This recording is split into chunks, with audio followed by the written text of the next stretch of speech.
Coming up on Maine Challenge, State Senator Shenna Bellows.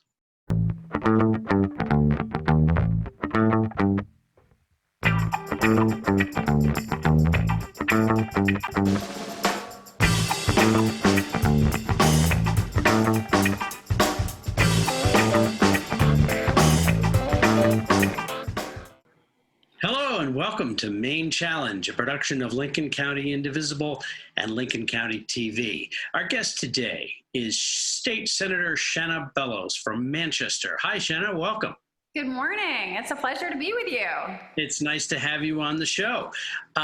You are a state senator representing Southern Kennebec County. You want to tell us which towns? This is a test. If you don't remember I will, as if you're driving it. Chelsea, Randolph, Pittston, Gardner, West Gardner, Farmingdale, Hollowell, Manchester, which is where I live with my husband, Reedfield, Winthrop, and Monmouth. Okay, what a collection of towns. Covers the gamut, doesn't it? I feel really lucky. We're going to get into your legislative work, but what else do you do? I am intimately aware of the fact that the legislature is not a full-time job. It's a citizen legislature, which means a paltry sum of money to compensate for the fact that you have 20,000 bosses who have different opinions on everything and want to tell you them all the time. What else do you do? So I'm the executive director of the Holocaust and Human Rights Center of Maine, which is a remarkable center. We have a small museum in Augusta and a tremendous educational training program. Our mission is using the lessons of the Holocaust. We inspire people to reflect and act to confront prejudice and discrimination. And we have educators who go into schools or now virtually into schools. We do anti-racism and anti-bias education. This summer, we've been doing teacher training, training teachers all over the state of Maine virtually, encouraging them to incorporate anti-bias and anti-racism into their curriculum and to teach about the Holocaust and that important history. Wow, that's important work, and I'm certainly appreciative of that, and I'm sure a lot of our viewers are. As you serve in the legislature, you're finishing your second term, am I right? That's right, and I'm running for a third term. I chair the Labor and Housing Committee, and I serve on your old committee, the Judiciary Committee. I have fond memories of when I was at the ACLU advocating on various Judiciary Committee issues when you were there, and now I have the good fortune to serve on that committee as well as chair the Labor and Housing Committee, and I also chair the Senate Ethics Committee. Wow, busy, busy. Do you have well, that's probably a bad question. I was going to ask you if you have a serious opponent. I do, yeah. The mayor of Hollowell, which is probably my most liberal-leaning town, is running against me. And so this is a district that, like most of Maine, is very independent-minded. This district voted for Barack Obama and then voted for Donald Trump. It voted for Paul LePage twice and then Janet Mills. And so it's a district that definitely votes the person, not the party, which I think is true of so much of Maine. And you've certainly made the case. I remember when you ran what I thought was a very good campaign against Susan Collins 6 years ago. And it was a principled campaign. And I, as a member of the legislature, really appreciated that. So you're doing a lot of really important work. And I assume that your constituents are aware of that it's not just there's a name up there with a D or an R next to it. There's a person who's working really hard to make this place a better place, if I can get a little corny here. In your work in the legislature, do you find that your other job sometimes dovetails with your work in the legislature? Absolutely. We're in an extraordinary moment of national reflection on racial injustice and inequity. And so one of the most meaningful pieces of work that I've been doing in the legislature this summer is work proposed and inspired and led by the Permanent Commission on the Status of Racial, Ethnic, and Indigenous Populations. That's a commission that was established last winter. The bill to do that went through the Labor and Housing Committee. And the commission proposed that we look at all of the bills in the legislature with regards to the question, will this bill negatively or positively change racial disparities in our state? And so we literally this summer looked at every remaining piece of language on bills that we hadn't yet voted on as a full Senate and House to ask that question. Will this have a negative or positive impact on racial disparities in our state? And how could we improve these bills to make sure that we're addressing that fundamental discrimination that is systemic and inherent in our healthcare systems and in our criminal justice system, certainly. And so that has been an extraordinary process and a really important one. On the Judiciary Committee, I've also been part of the conversations around the Indian Land Claims Settlement Act of 1980 and how the state might re-envision our relationship with Wabanaki tribes. A lot of people don't know that Maine's tribes are treated differently than any other tribes in the United States in not receiving that recognition of their sovereignty and their relationship with the federal government in that way. And so really taking a look at, can we finally as a state recognize the inherent sovereignty of Maine's Wabanaki tribes through renegotiation of the terms of the Settlement Act and passage of legislation. So that's been really important racial justice work happening right here in the state. We're also having a reckoning around our criminal justice system as well, because Maine does see racial disparities with regards to rates of arrest and incarceration of people of color, particularly Black men, and particularly young people. We see racial disparities in terms of the treatment of students in schools. And so we're looking at issues like bail reform. And we just looked at a bill to start collecting data around racial profiling and making sure that we take a sharper look at these systems and try to change them. I remember when I read about the legislation enabling the commission that you speak of, and when I first saw it, I thought, boy, what a great idea. And then when I thought about it a minute, I said, wow, what a lot of work. Totally. Yes, absolutely. So I'm sure you work, right? Oh, absolutely. And I think that's one of the challenges. You know, so often people think about racism as, you know, hate groups or white supremacist groups. But in fact, bias and racism, in fact, are everyday interactions and policies. And if we're not being explicitly anti-racist, then we're being complicit. So as hard as this work is, we have to do it. And it's going to take a very wide consciousness raising on all of our parts to really make progress on this. And I think we're making some. I wish it was faster. And I think the work of, I hope that as the commission moves forward and gets towards completion, that there's a lot of public attention focused on the work of the commission and just the purpose of the commission, just the reason. Right, and Representative Rachel Talbot Ross and Representative Craig Hickman are the two Black legislators in the legislature right now, and they are working and serving on the commission. I am a volunteer, not part of the commission, but many of us in the legislature recognize that we have some work to do. And so we gladly, when the commission asked us to participate in this process, we said, sign us up. And I think that's something that, you know, all of us have an opportunity to look around in our communities and think through, where can we make an impact, even if we're not formally appointed or named or serving in a formal role on something. How can we help? Right. And that's so important that you don't have to be appointed or elected to a certain position to help in the cause. And this is such a critical one. Mm-hmm. And the fine lines are subtle, but the not so fine lines are scary. They're so big. And I really appreciate what you're doing. The process of the legislature, will we or won't we? Can you talk a little bit about the process of going back and I understand the governor can call the legislature back, and I understand why the governor might want to have the legislature call itself back.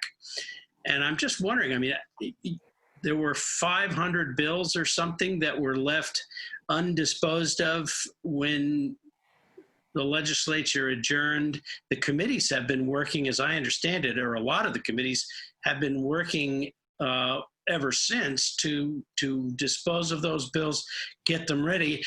But now the Republicans just don't want to come back into session. And I'm trying to figure out what the justification is. So Maine is really unique, and you remember this. Every bill that's introduced gets a public hearing and a vote in committee, and then votes even nominally on the floor of the House and the Senate. And what that means is that every idea has an opportunity in the marketplace of ideas to either rise or fall on its own merits, and not because of backroom deals or agreements made in secret. And that really distinguishes Maine from a lot of other states. You know, it's allowed us to be first in the nation on some remarkable and important civil liberties, civil rights, environmental, healthcare, and economic issues. And so one of the big questions, or one of the big debates, is Republican leaders requested that there be negotiations between the leadership of the Democrats and the leadership of the Republicans to agree ahead of time on only a small number of bills. And that's never the way the legislature has done things ever. And in fact, is really contrary to how our system is designed.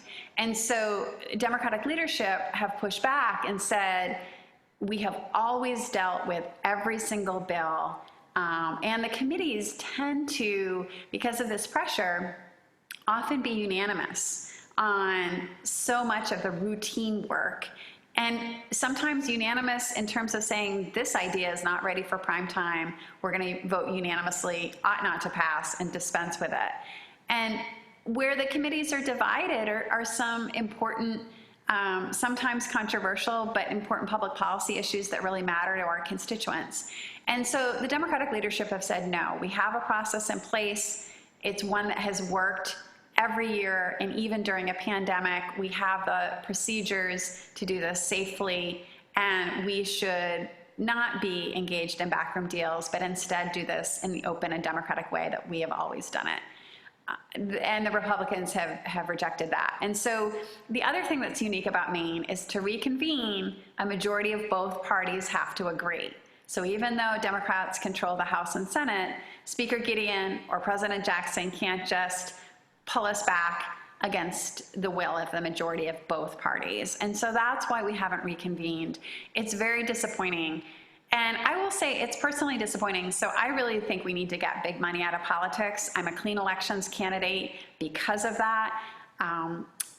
I'll give you a short example. I sponsored a first in the nation internet privacy law to say that your internet service provider can't sell or share your data without your permission.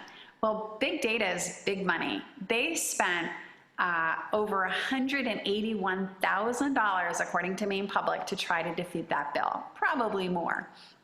And those companies, those corporations, they're in the State House, in their suits, lobbying every day, and then they're writing corporate checks. Well, Maine has some strict campaign finance laws. If the legislature were in session, those corporate lobbyists couldn't be writing checks for campaigns. Well, Republican leadership, Senator Jeff Timberlake, Representative Trey Stewart, who's running for the Senate, they have set up these fundraisers through the month of August into September.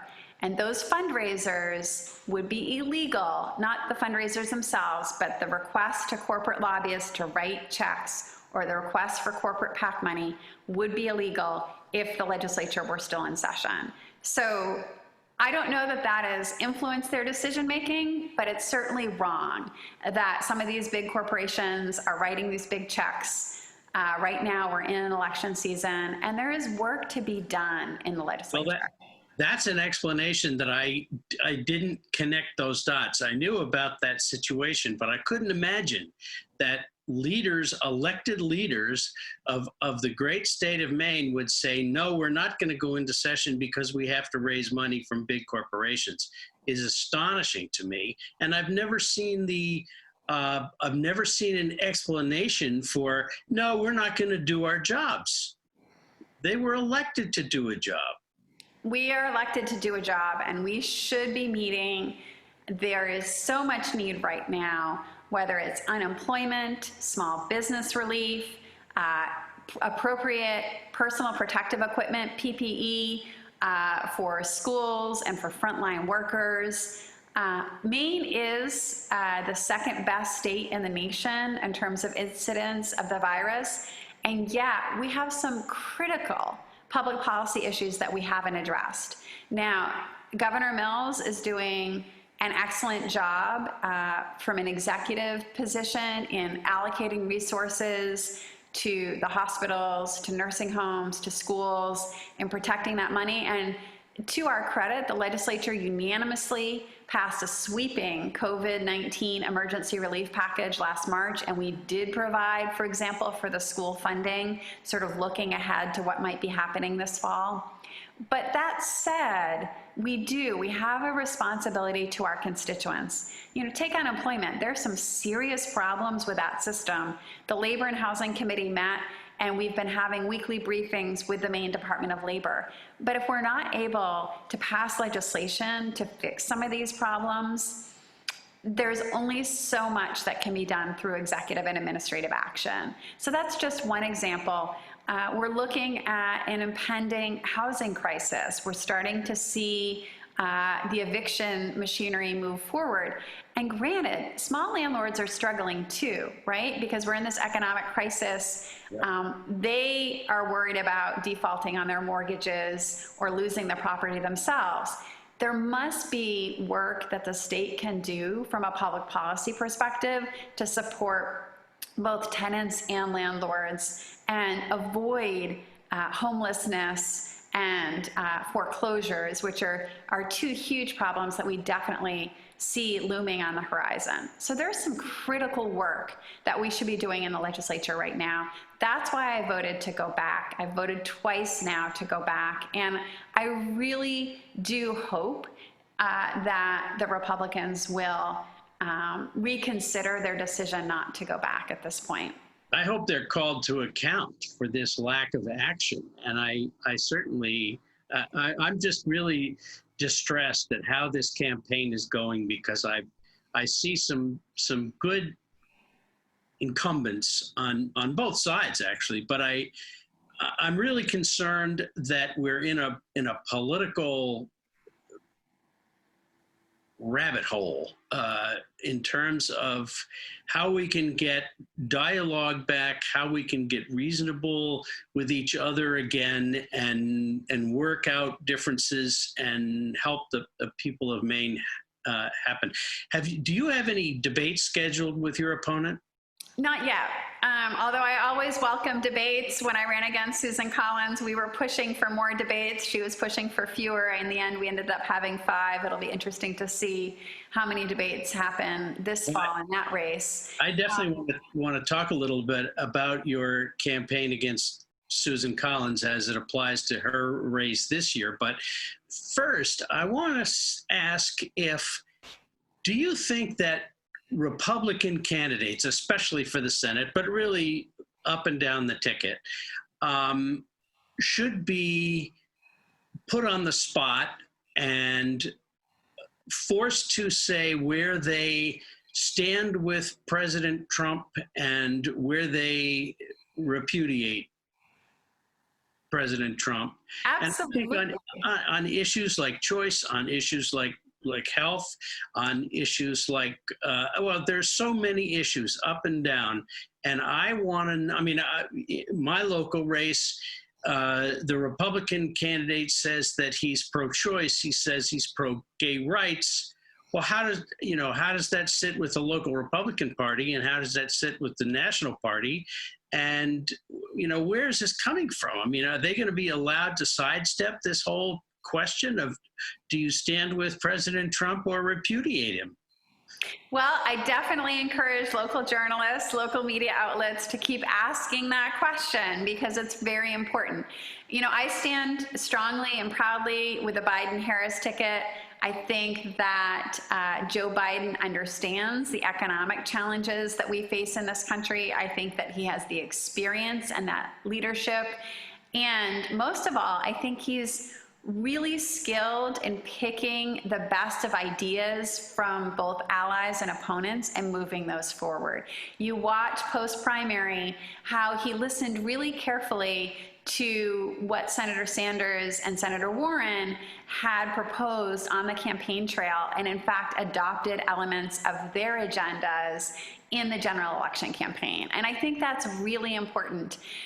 And to your point, we need to be able and willing to work across the aisle. So as chair of the Labor and Housing Committee, for example, I am a passionate proponent for supporting workers and supporting small businesses. So one of the things that we were able to do on a variety of issues that impact both businesses and workers, like paid time off, for example, or workers' compensation, we were able to get unanimous votes in our committee and unanimous votes moving forward because we brought business and workers together. We brought Republicans and independents and Democrats together.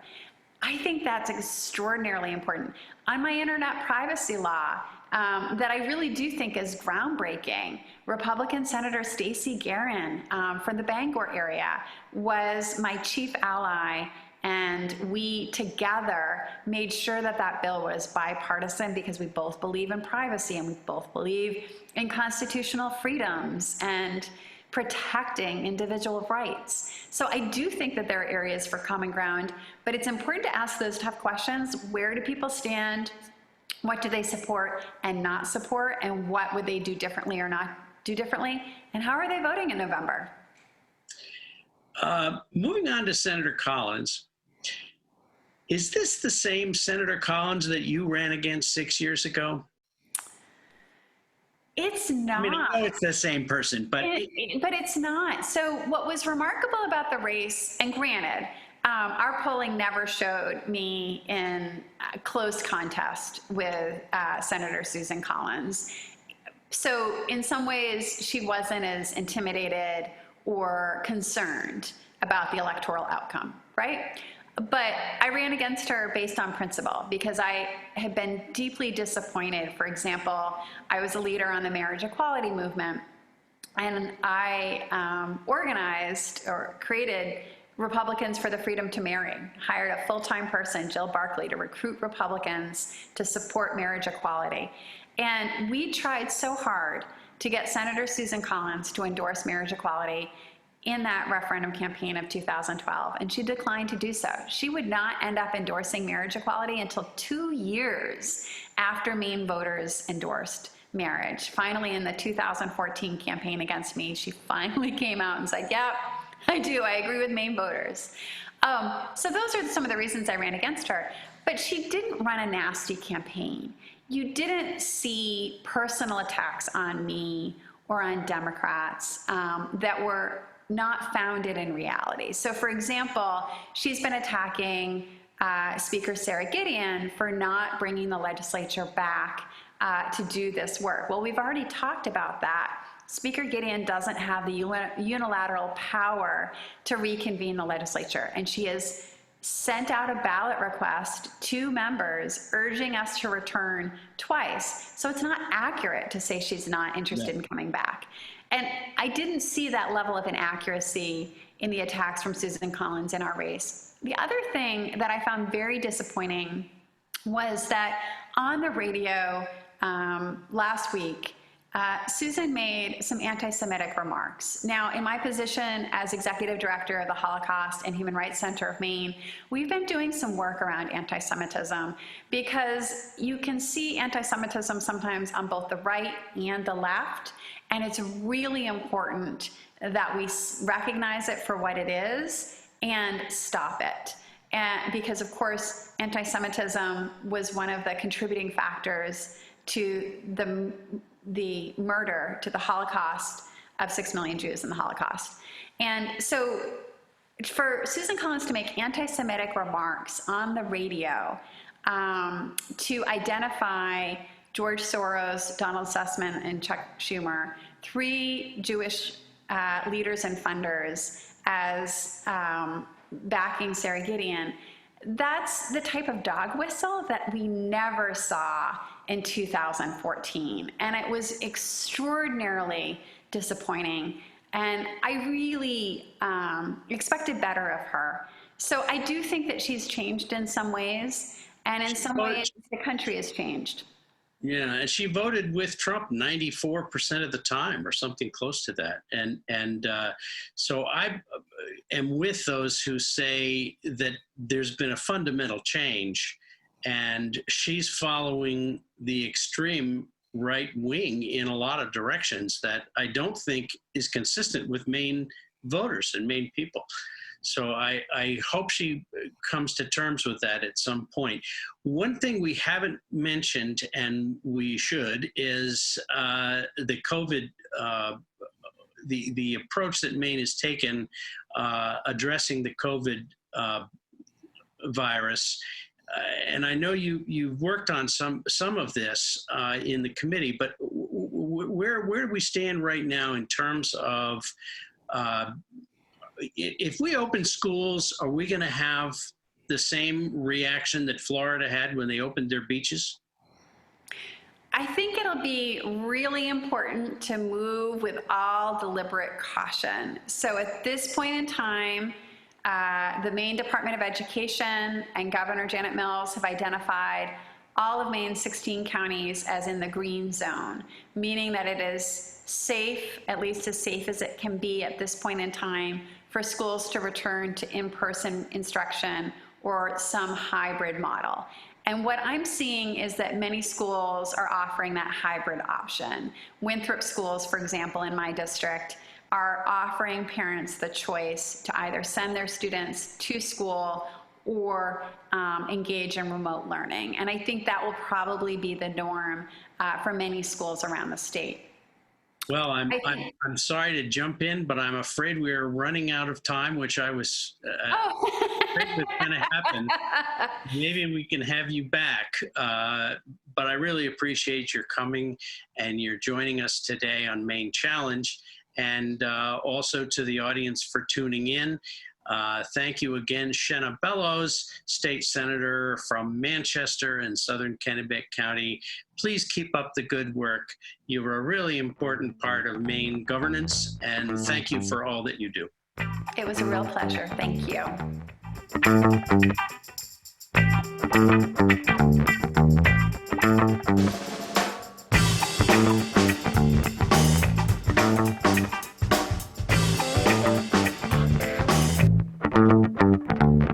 Show your support for Maine Challenge and LCTV's programming.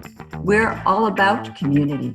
Please go to lctv.org to make a contribution. Your support makes us stronger together.